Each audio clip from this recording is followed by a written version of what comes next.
Shalom party people and welcome to the 12th seat. I wanted to do a 6-month update on the ankle kit that I've been running from Refuge Medical. This thing is fantastic. I have run with it, I have rucked with it, I have run chainsaws with it, I have been on a grindstone deployment with it, I have really been doing everything to try and outright wear this thing out. It has been on my person every day since I bought it. This thing goes with me to church, it goes with me to work, it goes with me pretty well everywhere but the shower and sleep. And I haven't swam in it yet, but it's probably not that far off because I'm really trying to put this thing through its paces and see what it does. I have added a little bit since we last talked about this kit. I've got the Shears on there. I've added a second Sharpie, and this one's silver, which we'll go into a little bit more later. I've replaced the gloves that are in there because you really should be cycling through your gloves. I have put a flashlight in there that I used to carry as my EDC light, but now is kind of a backup light for me. And we'll go in further on another video on the EDC light that I'm carrying now. I'm still running it through some final testing before I'm ready to put my 12C stamp of approval on it. I've also thrown an Esmark bandage in here, which the Esmark is actually in the ankle kit that you can purchase fully loaded from Refuge. I did not have it in the SLIK kit that I had, and so therefore I added it later. And I really think that that Esmark bandage is good for child needs, or if you have a need for a second compression wrap, it's there ready to go. So if you look, I've got some wear on this thing. I've been talking to other people who have been running this thing really hard, and I'm not seeing anybody else showing near the same level of wear that this is showing. And if I tell you what, if this is what yours looks like after 6 months, you've really been using it hard. So I'm just throwing it out there. You've been trying to break it if it looks like this, and I have been. So I had some initial critiques on this thing when I bought it. Initially I put it on there and I was like, man, you know, that I wish those straps were longer. Also, I put it on and was like, that's a little tight. That was my fault that I put it on a little bit too tight. Once you loosen it just a little bit, oh my gosh, that thing is so comfortable. And if you're running tall socks, forget about ever thinking that it's on your leg. Like, you are legitimately going to forget that it's there. In short ankle socks, which is what I wear all the time, I don't think about it being on, and it's because it's very, very comfortable. The only time I was uncomfortable in it was the first time I put it on, and then maybe the second time that I put it on, because I legitimately strapped it down tight like I was trying to cut off circulation in my leg. I just wasn't thinking about it. But it's like, oh, hey, loosen it up. My gosh, it's a lot more comfortable. Going through this whole kit, I've added the Shears, obviously, and I think you should too. The Shears are fantastic if you have them in a good configuration when you put them on and that retention tab runs through. No one's ever going to see it, especially in a pair of jeans. So I've got that Esmark, got a set of Halo, one vented, one non-vented, duct tape, and you can actually see where I ripped off a piece to use at the ruckus, because that was before Medic Mike patched me up on my feet. And then a 5x9 surgical dressing. For showing you how I run the stack that is on this, I've got the Esmark that I run on the outside, and then I put the Halo right in there, and then duct tape right up against the Halo. I run my Shears with that little tab on the outside, or towards my ankle. And then for the cushion, that surgical dressing I put on there, and it sits just like that inside the pocket, and it does what it needs to do. So that setup is good. The Sharpie. At one time, I had the Sharpie facing the right side up, and I had a cord that was running around the cap of the Sharpie and put onto this strap just in a loose loop, and it was in the retainer just like was there. Didn't bother me. This Velcro right here was starting to fray that cord. I found if I flipped the Sharpie upside down, and you can see if you look really close, there is the cap of the Sharpie, right, that little bump. And actually trying to pull the Sharpie out, good luck, unless you, hey, there it is. Sometimes that cap retains itself in there. And when it does, cool, no issues. because sometimes it'll grab and then it'll come out just like that. In that case, me just pushing, it did come out. But I have had this where I'm rucking and it starts to migrate if it's the right side up. When it is in this configuration, it doesn't migrate on me, and it's because that little pocket clip really, really digs in, holds what it's there. And I mean, I had to pull to get that out. Earlier, when I was trying to film this the first go around in my first take, it wouldn't come out, and it just kept coming out like that, and the cap was retained. I guess me working it really dislodged the cap from what it needed to do. But I found in this configuration, when it rides in my ankle kit, number one, the felt doesn't run dry when it's upside down. And number two, in that configuration, a lot of times I'm just pulling the Sharpie out ready to use. So you may consider that. Got my SOF T tourniquet right here. There it is. And then this light used to be my EDC light. It is now different, but that's the Streamlight Stylus Pro, and it's the USB charging model. The current model of this that's out there, this slide goes in the opposite direction, and I don't really much care for that. I prefer it like this, so that way when you're pulling it out of a pocket, it does what it needs to do. But it's a relatively bright light. It's dual fuel, which is nice. It either takes the USB rechargeable battery that's inside, or you can drop AAAs in there and it's good to go. I replaced the pocket clip with this pocket clip, which is off of another Streamlight. I think it's their mini model, and it allows me to run it on a ball cap if I need to. Makes life really nice. SOF T tourniquet that's in there. Really, really good setup.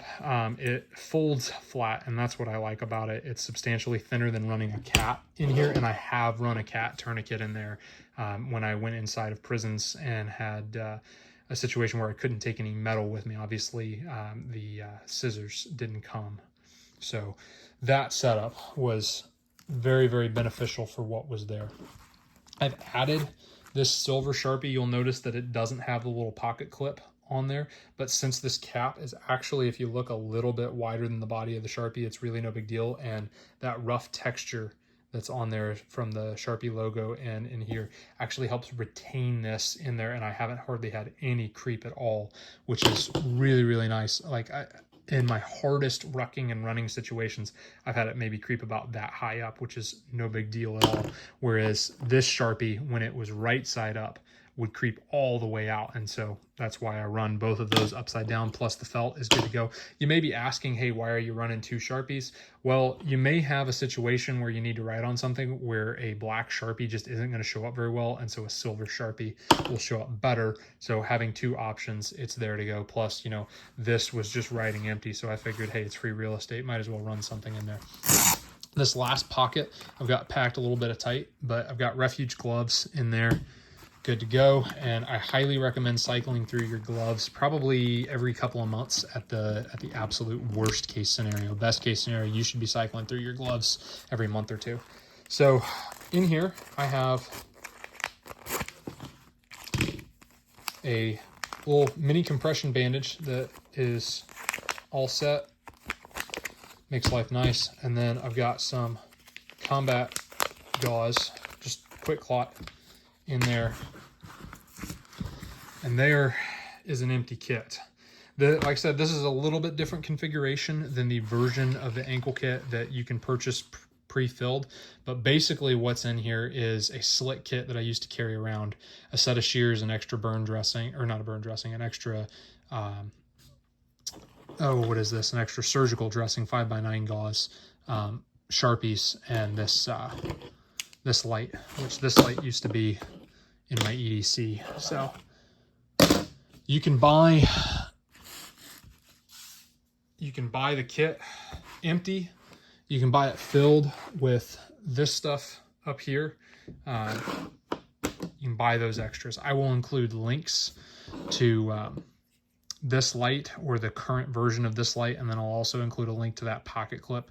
Makes life really, really nice. Obviously you can get Sharpies just about anywhere that they sell writing utensils. And then this is the Refuge logoed brand shears, which these are really, really good shears. All in all, this kit is my go everywhere EDC kit. It's got a lot of capabilities in it. from the ability to treat trauma on kids all the way up to adults, everywhere in between. The biggest lack in this kit is boo-boo capability. With the duct tape that is in here, you can treat basic boo-boos if you had to. I mean, cover up blisters, you could cover up cuts that's there. So, I mean, in a pinch, you could. But as far as a personal trauma kit that goes with you everywhere, in non-permissive environments, you may not be able to take the shears, although this set of shears, I believe you can fly with, which is really nice.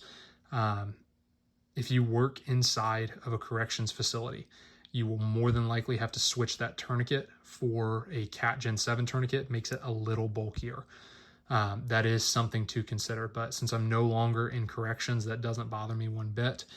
And that I have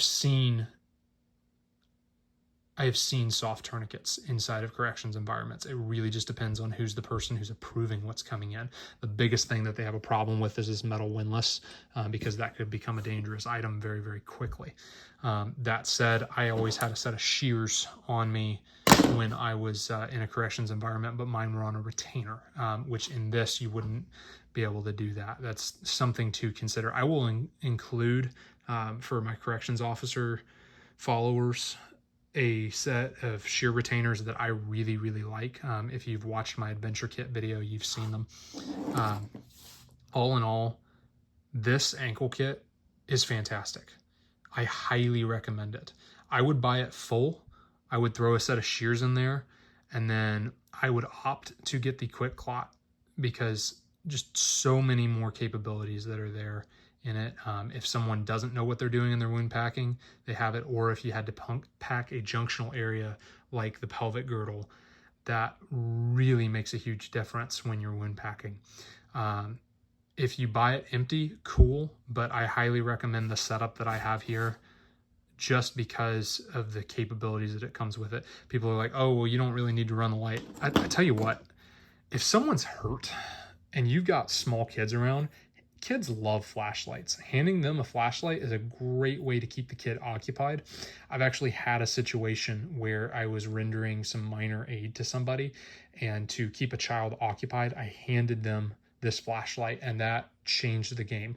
Also, think about this. If you're running into a situation where someone might be concussed, being able to look at pupils with a flashlight is fantastic. And instead of running a big boy flashlight, having a small one that is not as powerful, but just enough to where you can see the pupils and you're not going to burn their eyelids or burn their irises, burn their retinas, whatever you want to call it, that really, really matters. So having a flashlight has multiple uses. There was a situation where I responded to a disturbance inside a prison, and dude had been hit with a baseball bat, and one of his pupils literally looked like it was the shape of Texas. So having a light to where you could actually shine and see what was going on made a huge difference, because that was very, very quickly identified, and he was able to be treated quickly. If you're unable to identify those things, it makes life a lot harder. Carry medical with you everywhere you go. And in my opinion, the absolute best way to do that is with an ankle kit, because you literally forget that it's there. It frees up real estate in your pockets, frees up real estate on your belt line, makes life nice. In the current job that I have, I am laying prone a lot. I am rolling around from time to time. I'm climbing up and down things. I'm on my feet. Having something on my ankles that I forget is there and not on my belt line, to where as soon as I were to lay down, I would know that it's there, it matters. I highly recommend investing in an ankle kit. And if you follow this channel at all, you've seen some of the things that I do. And I'm not, Mr. Billy Bad A or anything, but I really try to run my stuff through the ringer. And this thing has held up very well. I mean, this little bit of minor wear right in here and right in here, I really think you could clean that up with a lighter. And I've just chosen not to, because I just want to see how far this thing will go. As stated, I really wish that in the updated version of this, that Refuge would make these straps a little bit longer on this Velcro for additional retention that's there. but I don't know that they originally intended this thing to be packed as tight as I've got it packed. So there is that. Carry medical with you everywhere you go and get training on how to use it. There will be an affiliate link in the description that you can go and save some dollars on this. Go do hard things.